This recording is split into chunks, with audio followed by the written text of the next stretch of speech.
Halo teman-teman, aku Windy Oktaviana Manurung, NPM 2041272 dari kelas 1 MNSM. Assalamualaikum warahmatullahi wabarakatuh. Nama saya Arini Alfa Muwaddah dengan NPM 2041277. Halo semuanya, perkenalkan nama saya Dedi, saya dari kelompok 6. Assalamualaikum warahmatullahi wabarakatuh. Perkenalkan nama saya Andra Afifah Pratiwi, NPM 24130 dari 1 MNME. Saya akan menjelaskan mengenai teori bisnis internasional yang ada di bab 2. Yang pertama yaitu bisnis internasional menurut para ahli.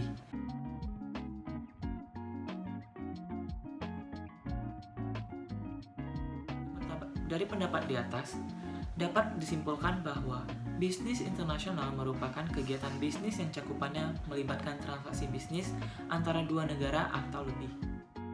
Analisa metode masuk bisnis internasional. Yang pertama yaitu bisnis internasional dalam bidang perdagangan yaitu ekspor. Ekspor merupakan penjualan suatu barang ke luar negeri. Ekspor sendiri memiliki dua jenis internasional, yaitu indirect export dan direct export. Indirect export yaitu menjual barang atau jasa melalui eksporter, dan yang direct export yaitu menjual barang atau jasa dari hasil produksi sendiri. Selain itu juga terdapat turnkey project yang merupakan penanganan terhadap ekspor di bidang teknologi dan sebagainya. Dan yang kedua yaitu counter trade. Counter trade ini merupakan bisnis internasional yang membahas kegiatan ekspor dan impor pada suatu negara, di mana kegiatan ini dibuat perjanjian suatu negara ke negara lain untuk saling menjual dan membeli suatu barang dan jasa di negara tersebut yang berkaitan. Counter trade ini biasa disebut dengan barter internasional. Dan yang kedua yaitu bisnis internasional di bidang pemasaran. Yang pertama yaitu licensing. Licensing ini merupakan suatu kegiatan bisnis internasional tentang kontrak antara dua pihak untuk memberikan hak paten. Yang kedua yaitu franchising atau franchise. Franchise ini merupakan kegiatan bisnis internasional di mana suatu pemilik perusahaan menjual lisensi dan segala atribut perusahaan itu sendiri, seperti peralatan, resep, pengendalian yang pada umumnya mencakup di bidang kuliner seperti KFC, McDonald, Burger King, dan lain sebagainya.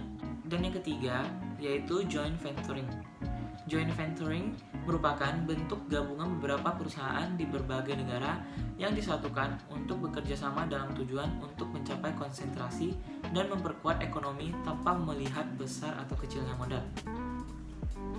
Tapi, semua ini memiliki hambatan untuk memasuki bisnis internasional. Yang pertama yaitu karena batasan perdagangan dan tarif biaya yang masuk pajak terhadap ekspor maupun impor. Dan yang kedua yaitu perbedaan bahasa, sosial, dan budaya. Yang terakhir yaitu kuota yang membatasi banyak unit barang di pasar untuk menaiki harga. Nah, di sini saya akan menjelaskan tentang analisa culture. Nah, jadi culture ini adalah bahasa asing yang berarti budaya. Nah, jadi menurut kelompok kami, budaya ini adalah peran penting bagi kafe ini karena Indonesia ini kan mengikuti perkembangan budaya luar. Walaupun telah mengikuti perkembangan Indonesia, juga harus bijak dalam perkembangan tersebut dan tidak terlalu terbawa arus perkembangan. Maka Indonesia ini harus seimbang dalam mengikuti perkembangan yang ia serap. Nah, jadi UMKM kami ini tetap memakai desain ataupun gaya kekinian yang diserap dari budaya asing seperti tropis. Contohnya kan mereka memakai desain-desain tropis. Namun kafe ini tuh tetap harus melestarikan budaya-budaya Indonesia. Contohnya seperti memakai biji-biji kopi yang dihasilkan dari daerah-daerah yang ada di Indonesia. Nah, dengan tetap melestarikan biji-biji kopi tersebut, kita sebagai orang Indonesia harus tetap mengikuti perkembangan zaman dan tetap melestarikan budaya Indonesia. Pada UMKM kami ini terdapat 3 subbudaya. Yang pertama ada subbudaya agama.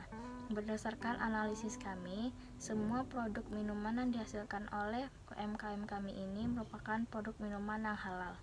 Mengapa bisa dikatakan halal? Karena bahan dasar seperti susu segar yang digunakan oleh UMKM kami ini merupakan produk yang sudah memiliki sertifikat halal. Yang kedua ada subbudaya geografis dan regional. Seperti yang kita ketahui, di Indonesia saat ini sedang ramai dibicarakan oleh anak muda tentang coffee shop. Dan di Batam sendiri, coffee shop itu sangat sedikit dan minim. Dan sang pemilik pun memiliki ide untuk mendirikannya di daerah Batu Aji Batam. Mengapa sang pemilik mendirikannya di daerah Batu Aji Batam? Karena pada daerah Batu Aji sendiri belum ada coffee shop. Dan inilah alasan sang pemilik mendirikannya, agar orang Batu Aji tidak kejauhan jika ingin menikmati kopi seperti ada di daerah Batam Center. Suku budaya usia penikmat kopi yang kita ketahui biasanya oleh para orang tua. Semakin berkembangnya zaman, kopi pun sudah bisa dinikmati oleh para kalangan anak muda. Dan inilah alasan UMKM kami ini menciptakan berbagai kopi bervarian rasa, mulai dari non-kopi maupun kopi, sehingga semua kalangan anak muda dapat menikmati kopi dengan berbagai varian rasa, tidak hanya dengan kopi yang hitam dan rasanya yang pahit.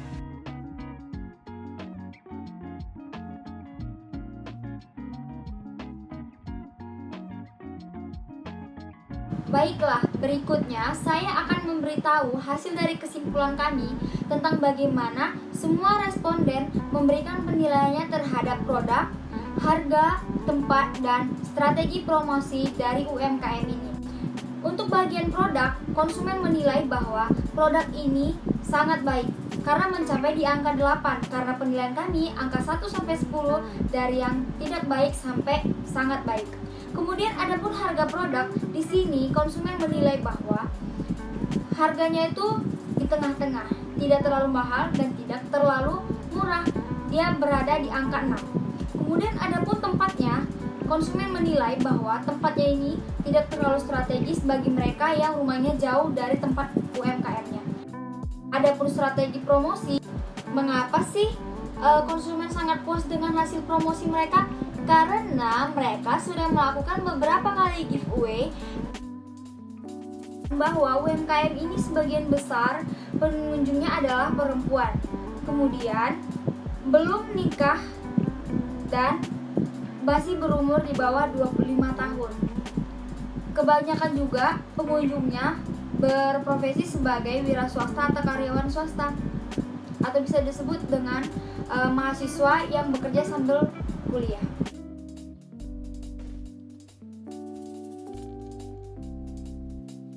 Bab 4 yaitu analisis hasil. Analisis strategi penetapan harga produk baru. Strategi penetapan harga untuk produk baru yang digunakan pada UMKM kami yaitu market penetration pricing atau penetapan harga penetrasi pasar, di mana harga awal yang diberikan pada UMKM ini adalah harga yang murah, kemudian harga akan bertambah jika konsumen memilih ukuran yang lebih besar dan memiliki pilihan topping tambahan. Dan yang kedua, analisis dampak penerapan strategi terhadap produk.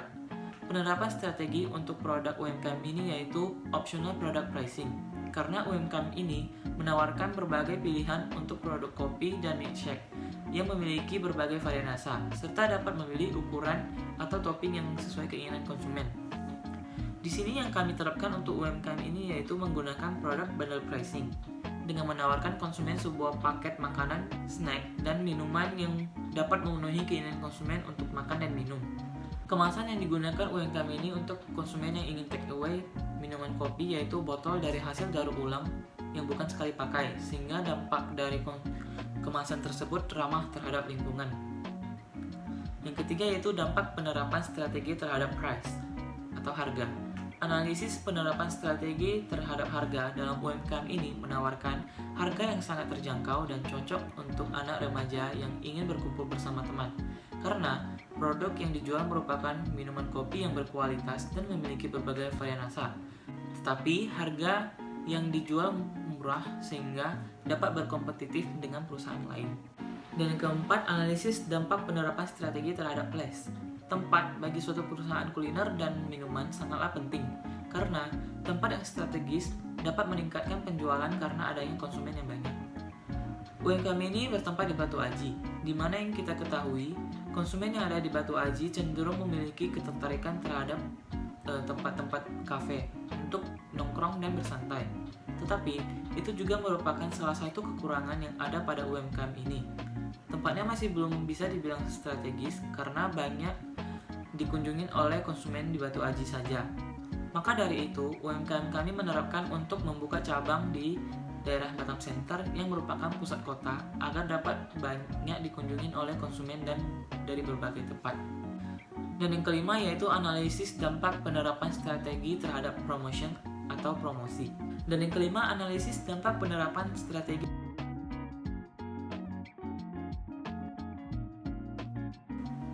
Dan yang ketujuh, analisa metode dalam memasuki bisnis internasional. Berdasarkan hasil analisis dari kelompok kami, dalam metode bisnis internasional, UMKM ini memiliki rencana untuk meningkatkan brand dari toko untuk melakukan franchise. Karena di zaman yang modern ini, banyak perusahaan kuliner dan kafe yang ingin memperluas bisnis dari perusahaannya ke berbagai negara untuk memperluas pengenalan minuman, kopi, berserta mengharumkan nama negara sendiri. Kemudian UMKM ini juga dapat melakukan metode counter trade untuk melakukan ekspor dan impor untuk bahan minuman kopi. Nah, selanjutnya saya akan menjelaskan tentang analisis untuk kepemilikan bisnis. Nah, berdasarkan hasil analisis kelompok kami, UMKM kami ini termasuk ke jenis sole proprietorship atau bisnis perseorangan. Karena pemilik UMKM kami ini membangun bisnis ini tuh secara sendiri. Nah, walaupun UMKM ini milik sendiri, tetapi UMKM ini tuh juga memiliki karyawan untuk membantu owner ketika sedang sibuk maupun ketika owner ada urusan, sehingga karyawan lainlah yang menanganinya. Lalu ada analisis pemasaran melalui media sosial. Seperti yang kami ketahui, UMKM kami ini menggunakan Gojek dan akun Instagram. Pada akun Instagram, UMKM kami ini memberikan informasi seperti adanya promosi pada hari kemerdekaan. Seperti dengan membeli satu menu, yaitu menu red velvet, dan gratis satu menu lainnya. Lalu pada Gojek, yaitu GoFood, seperti orang tidak bisa keluar membeli secara langsung, dapat memesan melalui aplikasi Gojek.